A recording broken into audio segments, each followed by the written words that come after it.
Uh, ada paper yang bisa di-download, itu di situ ada, saya sudah masukkan linknya di tiny URL kalau teman-teman ingin download. Cuman kalau boleh sedikit sebelum mulai, saya ingin kita sama-sama reality check dulu ya. Dengan data terbaru dari social survey kita.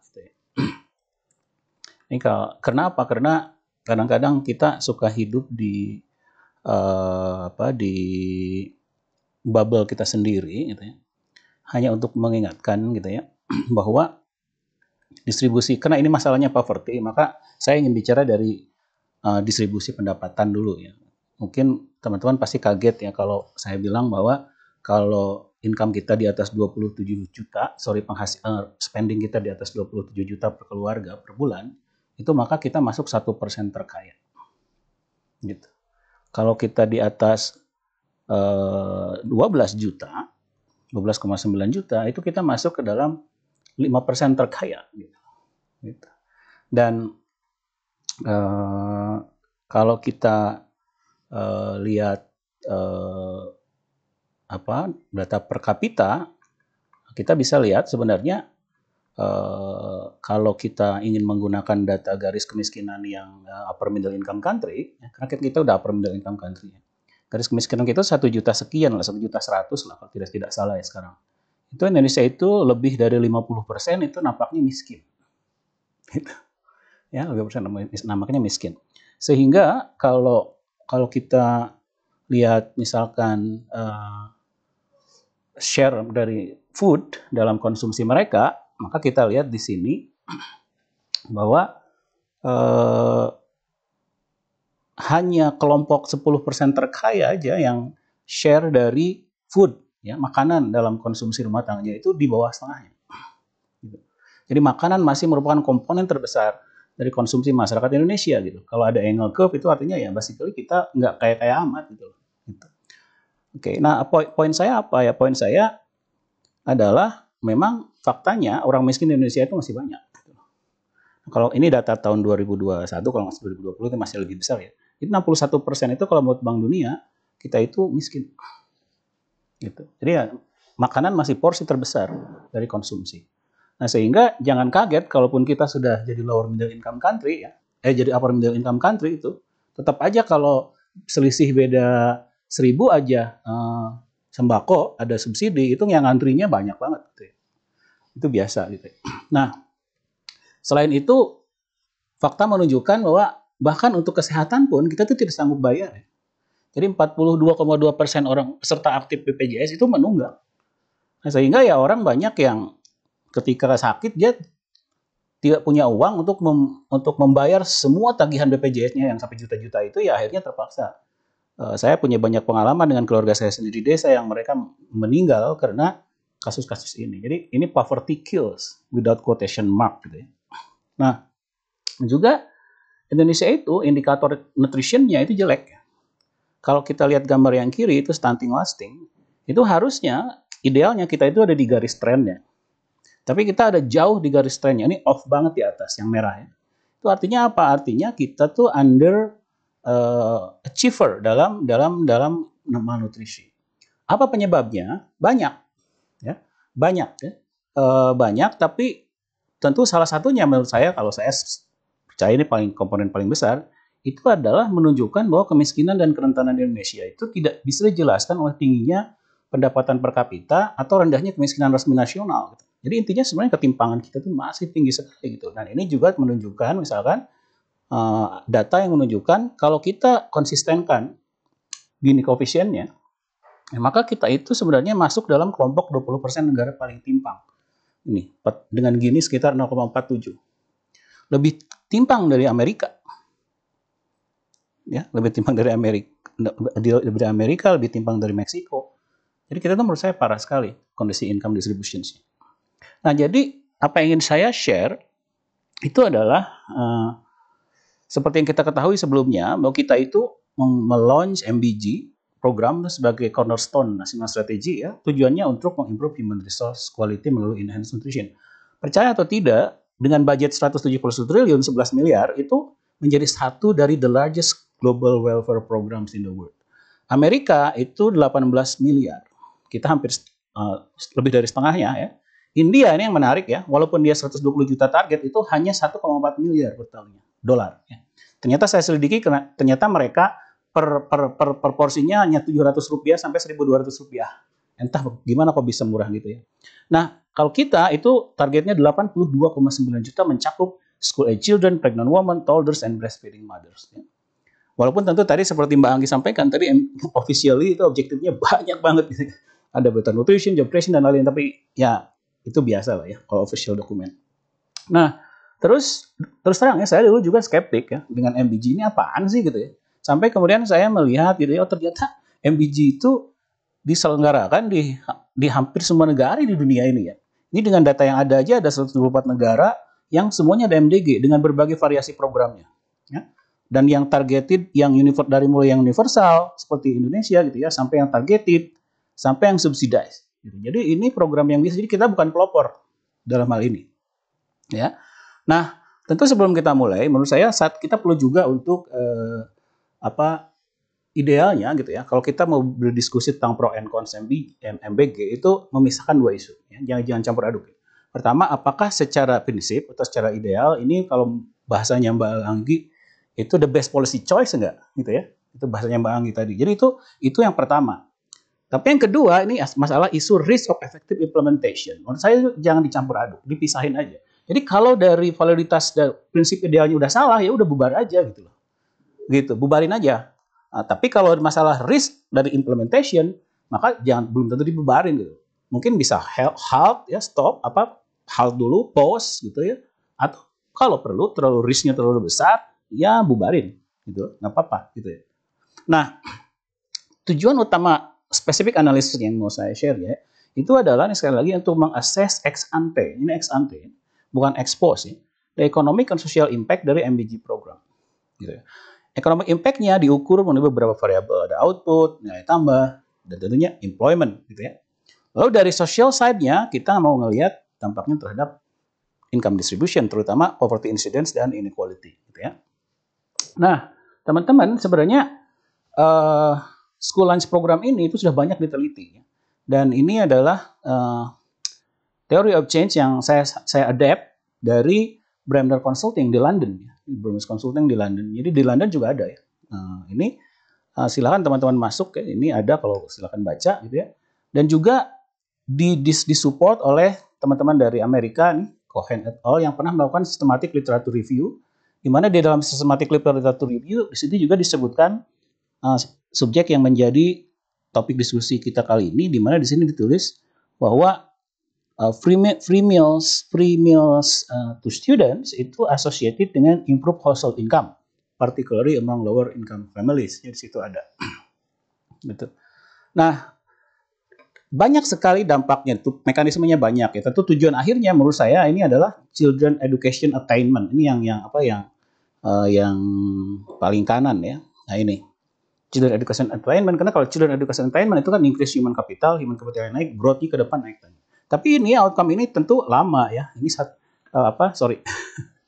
children education attainment yang kanan itu ya. Nah itu nanti prosesnya tapi lama gitu ya. Nah yang jadi subjek study assessment ini itu adalah yang immediate ya. Itu yang saya tandain merah-merah ini. Jadi reduce household expenditures on school lunch karena dibayarin ya, atau increase in economic activity dari program. Nah, ini untuk yang economic activity itu bisa melalui creation of direct job opportunities ya, yang terlibat langsung, atau melalui creations of indirect job, misalkan agriculture. Nah, yang di atas ini yang lebih juga salah satu fokus dari assessment ini itu adalah enhance household financial stability. Dan ini sudah beberapa penelitian melakukan itu ya, misalkan yang ini contoh misalkan bagaimana program seperti ini ternyata mempengaruhi financial saving reported by parent and school. Jadi ada impact ke household financial conditions ya. Nah ini. Nah, mungkin untuk teman-teman yang masih awam gitu ya, impact assessment itu ada dua, ada ex post, ada ex ante. Ex ante itu adalah analisis yang dilakukan sebelum kebijakan dimulai atau kebijakannya masih di awal-awal periode, ya, sehingga kita masih bisa rekayasanya supaya lebih baik, itu ex ante analisis.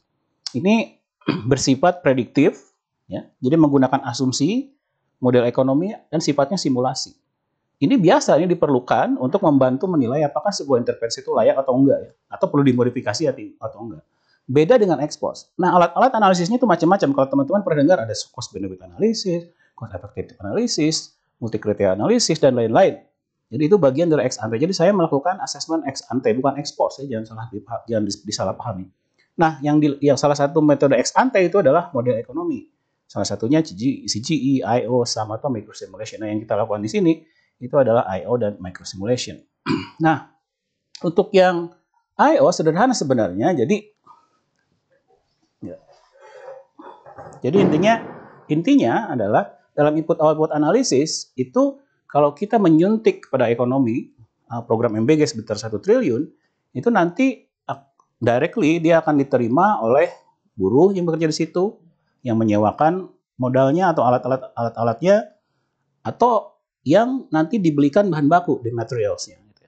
Nah, ketika kita belikan bahan baku, itu nanti akan ada juga indirect effect, ya. Karena mereka juga perlu buruh dan labor dan lain-lain. Sehingga apa? Sehingga nanti dari setiap 1 triliun yang disuntik, itu akan ada multiplier lebih dari 1, yaitu 1,8 hitungan saya, ya. Nah, ini untuk ketika MBG-nya di-spend. Jadi kalau dalam bahasa matematika, ini ada delta YJ yang positif, ya. Di final demand, di input output analysis. Ini increase demand for school meals, gitu ya. Tentu nanti ada cost structures-nya, gitu ya. Nanti tinggal di persamaannya ini. Sederhana sebenarnya, ya.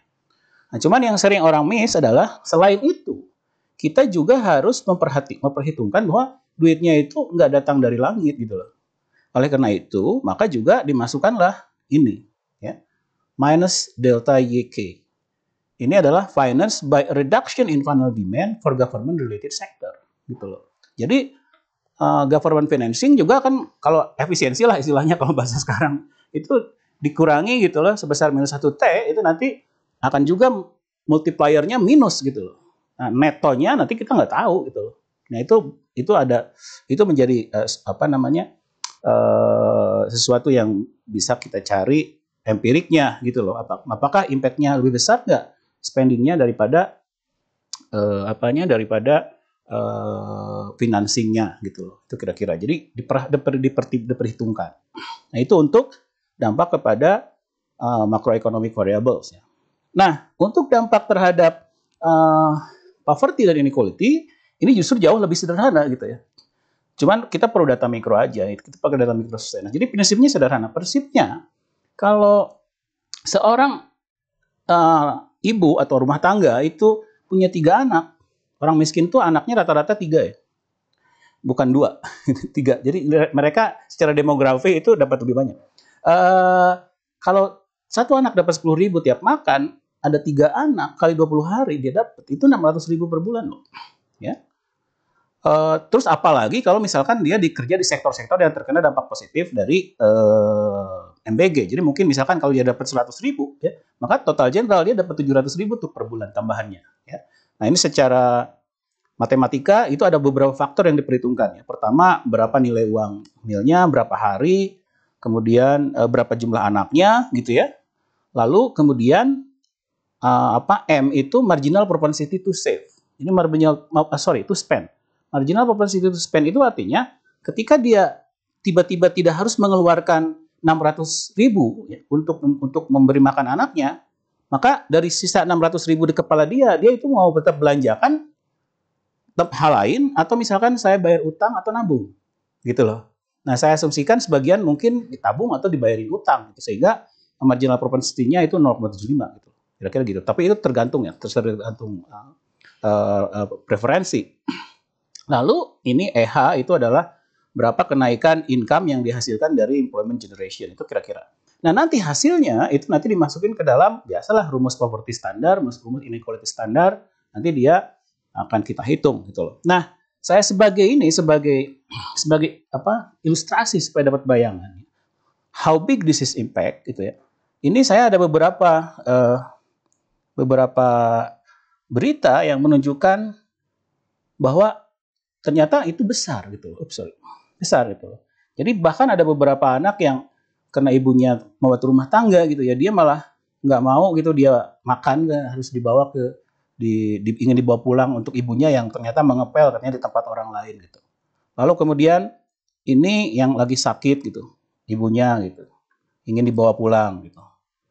Atau ini misalkan ingat ke neneknya gitu.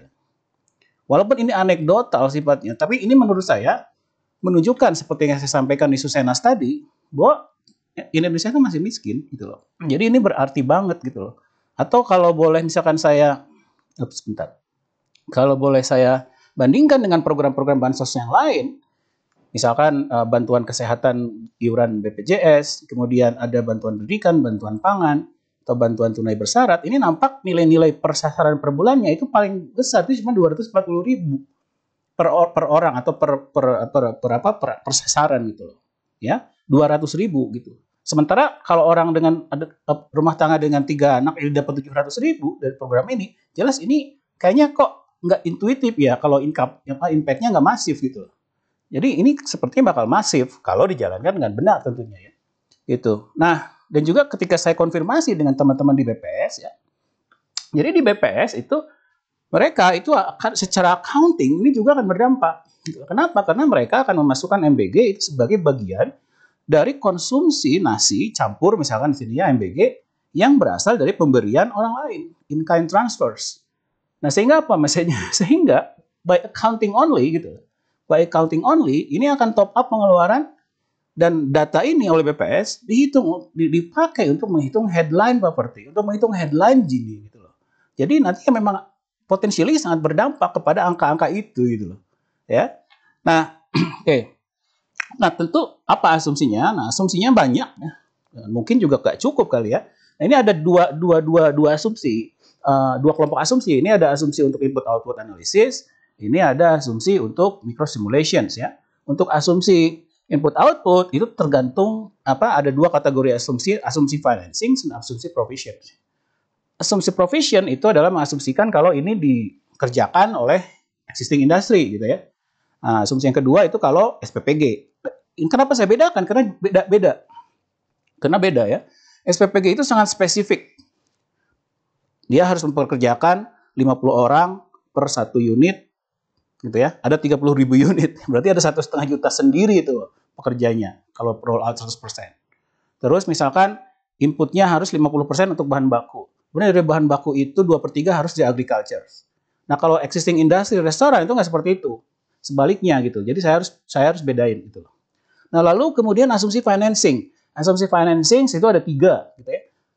Bagaimana kalau ngambil dari pengeluaran rutin? Bagaimana kalau mengambil dari rutin dan kapital? Bagaimana kalau mengambil dari rutin kapital plus budget defisit misalkan? Nah, ini asumsinya. Bagaimana mekanisme DIO-nya? Untuk rutin itu saya kurangi administration sector, government administration sector. Capital construction sector gitu misalkan itu. Jadi itu. Nah, lalu untuk micro simulations itu juga ada beberapa asumsi penting. Pertama terkait target recipient. Target recipient itu bisa ya hanya toddler and school children atau school children only. Ini mohon maaf karena yang ibu-ibu hamil kita nggak ada datanya di Susenas. Lalu roll out-nya, bagaimana kalau 100% dalam tahun ini? Kalau bagaimana kalau 50% dalam tahun ini? Bisa juga misalkan bagaimana kalau 25% dalam tahun ini? Cuman kita nggak kerjain. Belum.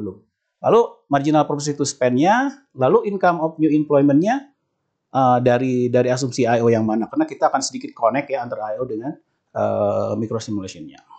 Itu kira-kira ya. Nah, hasilnya bagaimana? Mudah-mudahan saya nggak terlalu lambat. Nah, hasilnya bagaimana?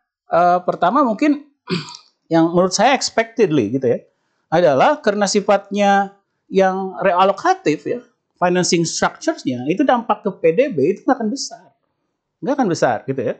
Walaupun still net positif gitu ya. Jadi range-nya antara 0,01 sampai 0,26% gitu. Tergantung skenario yang mana gitu ya.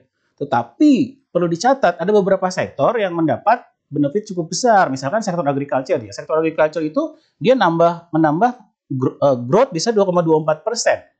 Nah, ini besar kenapa? Karena biasanya agriculture itu hanya 1-2% per tahun growth-nya. Jadi kalau dia dapat suntikan 2,2 itu cukup lumayan ya. Kemudian food processing sector juga naik 0,99%.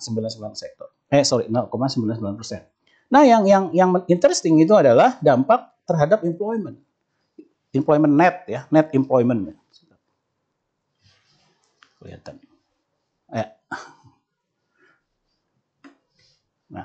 Nah, itu dampak net employment-nya itu positif sampai dari 800.000 sampai 1,9 juta netnya, gitu ya.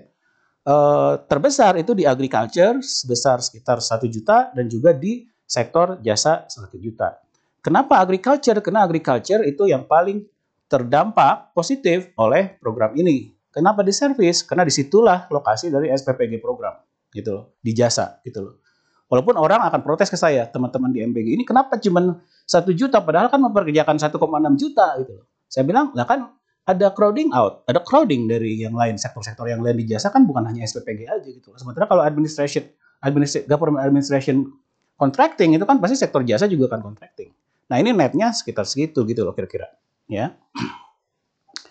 Dan tentu tergantung scenario yang mana. Nah yang menarik juga adalah kalau kita petakan dampak mikrosimnya. Dampak mikrosimnya kita petakan sedikit, saya jelaskan ya buat teman-teman yang nggak ekonom ya. Ini gambar ini itu sumbu horizontalnya itu adalah percentiles dari expenditure per kapita. Jadi artinya dari kiri ke kanan itu dari yang paling miskin sampai yang paling kaya. Dari kiri ke kanan ya. Gitu. Nah, dari atas ke bawah itu adalah persentase perubahan pengeluaran per kapita. Jadi basically welfare-nya meningkat berapa gitu loh. Ya. Nah, coba teman-teman perhatikan yang bawah aja dulu deh. Ya, yang bawah itu adalah kita urban rural aja, kok kombinasinya aja dari urban dan rural. Dan kemudian kita bagi 3, spending effect, net employment effect, dan total effect. Kita mulai dari total effect-nya. Ya, total effect berarti yang paling kanan bawah. Slope-nya itu negatif banget, itu artinya apa? Artinya semakin kita miskin, semakin dapat benefit banyak. Gitu. Ya, sehingga ini jelas pasti akan improving income distribution, lebih merata gitu loh. Jadi yang miskin bisa dapat berapa persen ya? 10-8% gitu ya. Yang kaya hampir nggak dapat apa-apa, kecil banget gitu loh. Tapi yang jelas kemiskinan pasti akan berkurang karena dia positif di situ. Kedua, gini pasti akan berkurang karena dia slope-nya negatif banget. Nah, kalau kita pecah spending effect dan net employment effect-nya, net employment effect itu nggak seberapa dibandingkan dengan spending effect dari income transfer, karena yang kiri itu spending effect kalau lihat angkanya itu lebih besar, jauh lebih besar daripada net employment effect. Spending effect itu kenapa dia bisa progresif? Karena 2 hal ya. Pertama, orang miskin initial expenditure-nya rendah, ya enggak? Berarti dia besar segitu besar. Tapi ternyata menariknya juga demografi juga dia progresif. Karena dia dapat lebih banyak karena anaknya banyak, basically gitu kira-kira ya. Atau yang kedua itu yang tengah itu employment effect. Itu terjadi kenapa? Karena sektor-sektor yang expanding seperti agriculture itu sektor di mana orang miskin concentrated gitu loh. Nah sehingga employment effect-nya lebih banyak terasa oleh orang miskin dibandingkan orang kaya. Nah sehingga tidak mengejutkan kalau misalkan hasilnya itu lumayan ya, lumayan sehingga misalkan saya ambil highlight satu saja ya, misalkan yang saya tandain itu kemiskinan itu misalkan bisa sampai turun menjadi 5,8% dari yang awalnya 9%. Gitu loh. Lalu ketimpangan juga bisa berkurang sampai 3,8%. Pengurangan ketimpangan 3,8% itu relatif besar karena ketimpangan itu jarang bergerak besar gitu ya. Jadi kalau naik segini ya cukup. Naik segini itu berarti ya udah hebat lah gitu ya. Nah itu kira-kira. Tapi again semua ini potensi gitu ya. Potensinya seperti yang kita bisa lihat gitu ya. Lalu kalau kemudian saya lakukan analisis berprovinsi, ini juga menarik ya. Karena semakin provinsi itu miskin awalnya, dia perbaikannya semakin besar. Gitu. Ini slope yang kanan itu, yang kanan itu menunjukkan bagaimana hubungan antara initial poverty incidence dengan the change in poverty incidence. Jadi dia semakin awalnya besar, itu semakin tinggi pengurangannya. Jadi akan semakin membuat kemiskinan itu lebih merata gitu ya, antar provinsi. Ketimpangan yang bawah itu nggak begitu kelihatan polanya gitu ya. Nah jadi highlights-nya itu ya, ini highlight ya saya kasih tanda bintang ya. Itu artinya apa? All numbers itu ya are result of ex ante assessment and should be regarded as potential depending on the scenarios and subject to uncontrolled factors ya, in the model gitu ya. Jadi itu catatan saya spesifik ya. Nah jadi intinya ada beberapa poin. Yang pertama, cuman review aja. Jadi impact dari MBG di analisis ini dianalisis dengan output dengan ex ante tools, ex ante assessment tools ya. Ada input output table, ada micro simulation. Terus kedua gitu yang juga ingin saya sampaikan adalah untuk siapapun yang ingin melakukan analisis termasuk pemerintah ya, itu adalah mengestimate micro impact dari MBG itu harus mempertimbangkan aspek financing gitu loh. Apalagi kalau itu mempunyai implications ke budget reallocations. Lalu kemudian hasil pertamanya adalah MBG program mempunyai net positif macro impact in terms of output walaupun kecil gitu ya. Walaupun juga financing reallocation-nya sudah dipertimbangkan gitu. Nah, tetapi ternyata sederhana sih ya, karena kebetulan sektor yang expanding itu lebih labor intensif dari sektor yang contracting, ya maka secara makro dia itu impact kepada employment-nya relatif besar, lumayan lah gitu ya, 1,3% naik employment gitu. Lalu ada sektor yang memang diuntungkan lebih banyak, ada yang sektor yang tidak gitu ya. Sektor yang diuntungkan paling banyak tentu adalah pertanian gitu ya. Lalu karena sifat dari in-kind transfernya yang sangat progresif gitu ya, maka MBG program ini mempunyai potensi untuk significantly impact poverty reduction and inequality gitu ya. Misalkan bisa berkurang tadi ya sampai 58%, ketimpangan bisa berkurang sampai 4% sekian gitu ya. Nah gitu ya. Jadi juga mungkin sebagai catatan tambahan, the greatest impact itu juga dirasain di rural areas ya, dan juga di provinsi-provinsi yang poverty level awalnya relatif tinggi. Jadi kalau boleh saya simpulkan dalam satu kalimat gitu ya. Jadi analisis ini menunjukkan bahwa walaupun misalkan net impact untuk current GDP, kenapa saya tandain current ya? Karena bisa jadi dampak terhadap growth itu bukan dirasain sekarang ya. Bisa jadi dirasain 3 tahun lagi gitu ketika anak-anak yang sekarang gizinya bertambah itu udah mulai bekerja gitu. Dari supply side ya. Tapi untuk yang sekarang GDP-nya itu terbatas ya dampaknya. Ya, tetapi walaupun demikian itu mempunyai potensi untuk significantly improve inclusivity of economic growth-nya. Jadi growth-nya akan semakin berkualitas walaupun tidak bertambah misalkan. Kenapa ya? Karena dia pro jobs, pro poor, dan pro equality gitu loh. Sifatnya gitu ya. Nah, ini udah ya. Lalu mungkin sebagai catatan caveats yang saya ingin sampaikan itu adalah ini juga mungkin memberikan ide gitu buat teman-teman yang ingin melakukan analisis ini. Ini beberapa kelemahan dari analisis yang saya lakukan. Itu pertama, analisisnya ex ante ya. Dan sehingga jangan ditreated sebagai definitive prediction juga ya, karena banyak faktor yang remote and control. Kemudian kedua, walaupun I/O itu economy wide model, tapi I/O itu bukan general equilibrium model. Jadi ini exclude general equilibrium effect, seperti misalkan bisa jadi harga-harga naik ya, itu bisa berdampak tuh, poverty lainnya bisa naik juga gitu. Kalau itu belum tentu kemiskinannya berkurang gitu ya. Lalu kemudian nih yang penting nih, karena saya menggunakan 2 model dan 2 data, itu sebenarnya 2 data itu inconsistent. Itu sudah well documented in the literature ya. National account data itu tidak pernah match household survey data, dan ini bukan hanya di Indonesia, di semua negara, hampir semua negara juga begitu. Lalu kemudian dari segi model ya, yang tadi dari segi data, ini dari segi model. Dari segi model itu I/O dan micro simulation model itu idealnya harus diintegrated gitu. Tapi ini enggak ya, sehingga leading to potential inconsistency ini analisis ini. Walaupun saya mencoba untuk memasukkan efek employment dari I/O, tapi still integration issue remains ya. Sehingga menurut saya kalau teman-teman ingin melakukan future research, seharusnya address model integration satu ya, kemudian kedua memperbaiki data konsistensi antara mikro dan makro data gitu ya. Nah, lalu further research agenda apa yang juga kami lakukan ya di Dewan Ekonomi Nasional, juga mungkin di Bappenas dan di tempat-tempat lain gitu ya, di pemerintah. Itu pertama, kita sedang merencanakan melakukan business process review (BPR) dari MBG. Apa itu BPR? Sedikit ya. Apa itu BPR? Ini slide dari Pak Elan ya, dari presentasi Bappenas minggu lalu ya. Jadi BPR itu adalah melihat secara utuh itu bagaimana perencanaan bisnis prosesnya gitu. Nah, ini penting. Misalkan dilihat dari tahap persiapannya, dari tahap implementasinya, dari tahap ekspansinya seperti apa.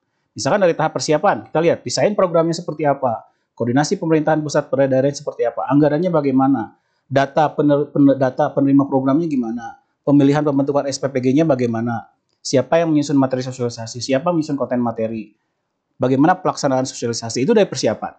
Dari implementasi juga perencanaannya kita review, misalkan koordinasi, pembentukan SPPD, pelaksanaan SOP, proses delivery makanan tadi yang disampaikan Mbak tadi, Mbak Anggi tadi, proses delivery makanan, mekanisme pengaduan ada nggak? Lalu monitoring, evaluation, learning environment itu dimasukin. Jadi tata kelola lah kira-kira ya. Nah, ekspansi juga nanti mungkin harus ditelaah dari proses review pada berbagai aspek ya. Ya, nah itu. Nah, ini bisa dilakukan enggak? Tentu bisa ya, karena program Keluarga Harapan dan bantuan pangan non tunai itu kita juga melakukan, pemerintah juga melakukan business process review dan melakukannya independen ya. Kebetulan yang melakukan BPNT itu World Bank dan PricewaterhouseCoopers. Kemudian yang melakukan BPR dari PKH, seingat saya Deloitte. Ya. Jadi saya ingin juga MBG melakukan hal yang sama gitu loh. Kita harus melakukan ini gitu. Jadi kalau ada flow dari planning itu bisa terdetek dari awal gitu ya. Lalu yang kita lakukan kedua yang sedang dilakukan pemerintah adalah juga mendesain implementasi monitoring dan evaluation. Ya, misalkan kita tuh setiap minggu rapat ya. Misalkan kemarin rapat dengan Pak Elan gitu ya di Bappenas membahas bagaimana kita akan menggunakan metode apa yang akan digunakan untuk impact evaluation. Karena kebetulan room untuk RCT-nya belum kelihatan ya, randomized control trial itu kan yang golden standard ya. Itu kita akan melakukan kuasa environmental methods misalkan melalui difference atau matching atau combination. Kita banyak support dari banyak teman-teman di dalam dan di luar negeri. Ya, dari MIT juga ikut berkontribusi di dalam desain-desain monitoring ini gitu ya. Kemudian di DEN kita dengan BPS juga closely working untuk attach question to Susenas agar kita bisa evaluate secara nationwide gitu ya. Juga mempersiapkan survei khusus dan lain-lain. Juga yang saya usulin juga adalah ini mungkin disulin oleh Dewan Ekonomi Nasional adalah regular audit, mungkin 3 bulanan sekali untuk program ini gitu ya.